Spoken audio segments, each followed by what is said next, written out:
سلسلة ايفون 17 برو مختلفة الحقيقة السنة دي من فترة كبيرة، والأول مرة تغير في تصميم فئة البرو، كمان تغير في الخامة المستخدمة لسلسلة ايفون 17 برو، وكمان بطارية أعلى وكاميرا زوم بتوصل ل 48 ميجا بكسل، معالج قوي وشاشة ضد الانعكاسات. السنة دي تجربة البرو ممكن نقول عليها تجربة برو فعلا. كل ده وأكتر هنعرفه في فيديو تسريبات النهاردة عن ايفون 17 برو برو ماكس.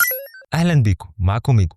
سلسله ايفون 17 برو وبرو ماكس السنه دي ابل هتغير الخامه بتاعتها من التيتانيوم اللي كانت مؤخرا كل سنه بتستخدمها في سلسله البرو، واللي كانت بتدي احساس بريميوم كده في ايدك، لكنها في الاداء العملي ما قدمتش فرق كبير. فابل بقى قررت تغير التيتانيوم ده وتحط الومنيوم. ابل قررت تعمل يونيبادي الومنيوم في الفئه بتاعت الايفون 17 برو برو ماكس، ودي بتكون طريقه تصنيع مختلفه تماما عن الالومنيوم، بيتم فيها تشكيل الموبايل كله من قطعه واحده من الالومنيوم من غير اي فواصل او طبقات هتكون في الموبايل. الميزه هنا في الخامه دي ان الموبايل بيكون اقوى ووزنه اخف، وما فيهوش مفاصل مع الوقت تضعف او يكون الموبايل عرضه للغبار او للميه. الاحساس في الايد بيكون انعم وانسيابي جدا زي فئه الماك بوك. لكن هنا في مشكله، الشحن اللاسلكي الكيو اي او الماك سيف ما بيشتغلوش مع الالومنيوم او التيتانيوم، فكان لازم تدخل هندسي جديد لاعاده هيكله سلسله ايفون 17 برو وبرو ماكس. وعشان يتكلموا على المشكله بتاعت خامه الالومنيوم دي، ابل عملت جزء زجاجي في ظهر الموبايل مخصص بس لمجال الشحن والمغناطيس اللي هو الماك سيف في سلسله الايفون 17 برو وبرو ماكس. المنطقه دي شكلها واضح قوي في ظهر الموبايل، وهيكون في قلبها اللوجو بتاع ابل. وهنا لاول مره لوجو ابل مش هيكون في منتصف ظهر الموبايل بالظبط، لا يعني اللوجو هيكون نازل تحت شويه، فده مش شكل جمالي اكتر من ان هو شكل عملي عشان يحطوا الماك سيف. كمان عملوا اعاده هيكله للماك سيف نفسه، الماجنتكس اللي حوالين الازاز ده بقى محطوط على شكل حلقات داخليه صغيره كده او مضغوطه بدل ما كانت بارزه زي الاول، والسبب هنا بيكون انها ما تغطيش اللوجو بتاع ابل ويكون التصميم انضف. التسريبات اكدت ان التصميم ده هيسمح بسرعات اعلى مع شواحن كيو اي 2.2، وفعلا ابل ناويه تعلي سرعه الشحن بتاعت الوايرلس من 15 واط ل 25 واط، وده يعتبر اول تحديث حقيقي حصل للماك سيف من اول ايفون 12. قبل ما نكمل التسريبات ما تنساش اللايك بتاعك الحلو عشان بيفرق قوي في انتشار المحتوى. ميزه بقى الناس كتير قوي كانت مستنياها في سلسله الايفون من زمان تقريبا، وهو الشحن العكسي. سلسله ايفون 17 برو وبرو ماكس هيكون فيها انك تقدر تشحن الايربودز بتاعتك، الابل ووتش، حتى لو تليفون ايفون تاني من التليفون بتاعك، طبعا لما يكون بسلسله ايفون 17 برو وبرو ماكس. وده هيشتغل عن طريق نفس الحته الازاز اللي في ظهر الموبايل، يعني لو عندك ايربودز برو هتقدر تحطها في ظهر الموبايل وهتشحن معاك زي الفل. متوقع ومن التسريبات ان هي ما تشتغلش بصفه كامله او الصفه الرسميه اللي احنا عايزينها بيها، لا هي ممكن تشتغل محدوده، تبقى محدوده شويه زي شركه سامسونج، اللي هو مثلا انا هشحن الايربودز والموبايل يكون في الشاحن، يعني لازم يكون الموبايل في الشاحن عشان اقدر اني اعمل الشحن اللاسلكي. فدي ميزه رخمه شويه، فيا رب ما تبقاش صح. الكاميرات بقى شكلها مختلف تماما في سلسله ايفون 17 برو وبرو ماكس، ووحده الكاميرات هنا بقت نقطه محوريه في سلسله الايفون 17 برو، وبقى عليها كلام كتير قوي. الوحده دي بدل ما كانت من الازاز زي في السلاسل القديمه اللي احنا متعودين منها بتاعه الايفون، لا دلوقتي الوضع بقى مختلف وبقت من المعدن وشريط كده متكامل مع تصميم الايفون. الخامه نفسها بقى بتكون نفس الخامه بتاعه الايفون وبتكون من الالومنيوم، ولونها بيكون نفس لون الجهاز بالظبط،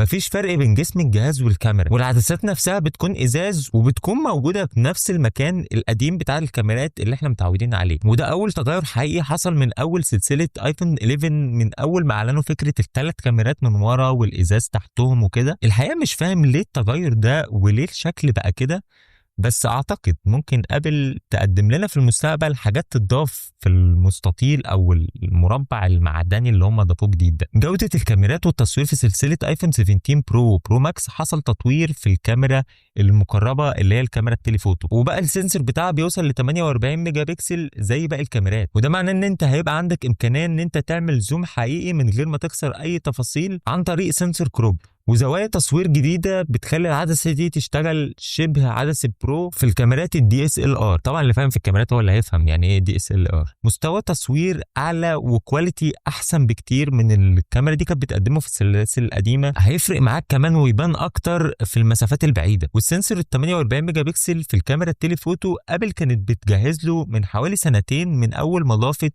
الكاميرا الاساسيه تكون 48 ميجا بكسل. تطور كبير في سلسله الكاميرات، ودلوقتي بقى عندك الثلاث كاميرات اللي ورا بيصوروا لك 48 ميجا بكسل. في حاجه بقى جديده كمان اتضافت في سلسله ايفون 17 برو وبرو ماكس، وهي السماعات الداخليه او سماعه المكالمات. فتحه السماعه دي في سلسله ايفون 17 برو وبرو ماكس بقت اكبر للضعف. ممكن يكون ده سببه مثلا تحسين في الاكتيف نويز كانسليشن، او مثلا دعم ميزه زي سبيشال اوديو في المكالمات. ومش معروف لحد الان السبب التقني ليه السماعه دي كبرت، لان حجمها بقى اكبر بشكل واضح في الصور المسربه. الشاشات حصل عليها تطوير في سلسله ايفون 17 برو وبرو ماكس. مقاس الشاشه في سلسله ايفون 17 برو بيكون 6.3، وايفون 17 برو ماكس بيكون 6.9 انش. التغير هنا ان ابل ضافت طبقه جديده على الشاشه بتاعت سلسله البرو السنه دي، وهي انتي ريفلكتيف كولينج. ودي طبقه زي ما شفناها في سلسله سامسونج بتاعت الالترا، وهي طبقه منع الانعكاس الضوء، وبتكون مقاومه للخطوش بنسبه اعلى بكتير من الطبقه العاديه. وفي تسريب بيقول ان ابل فعلا هتضيف الشاشه دي في سلسله ايفون 17 برو وبرو ماكس، لانها شغاله عليها من الربع الثاني في سنه 2025. التجربه هتكون احسن وافضل تحت الشمس، بالذات لان البرايتنس هيعلى عن 2000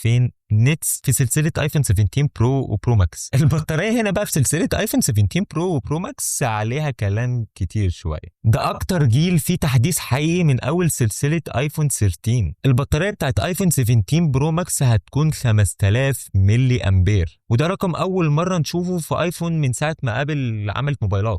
السبب بتاع الزيادة وهي ان ابل زودت سمك الموبايل بتاعت فئة البرو ماكس شوية وضافته للبطارية، عشان كده البطارية وصلت ل 5000 ملي امبير. كمان المعالج الجديد اللي ابل هتضيفه في سلسلة ايفون 17 برو ماكس وهو ال A19 برو، وده اكيد هيكون معالج اكفأ واحسن وهيبرد البطارية اكتر، فهيساعد في عمر البطارية. والاول مرة ابل هتضيف غرفة تبريد بالبخار في الايفون، والتقنية دي بتساعد الايفون يفضل بارد او ما يسخنش بسرعه وانت بتلعب العاب او بتصور بكواليتي 4K. والتقنيه دي مستخدمه في سامسونج واسوس، بس هي متاخره قوي عند ابل كالعاده. الالوان اللي متوقعه حسب التسريبات في سلسله ايفون 17 برو وبرو ماكس اسود وابيض ورمادي وازرق وبرتقاني، ده لون جديد ومفاجأة من ابل. من ناحية بقى المساحات اللي هتنزل لايفون 17 برو، فهيبدأ المساحة بتاعته من اول 256، لغوا ال 128 في فئة البرو السنة دي، وال 256 ده بيكون هيبدأ من $1199. انما فئة ايفون 17 برو ماكس برضه بتبتدي من 256 وبيكون سعرها المتوقع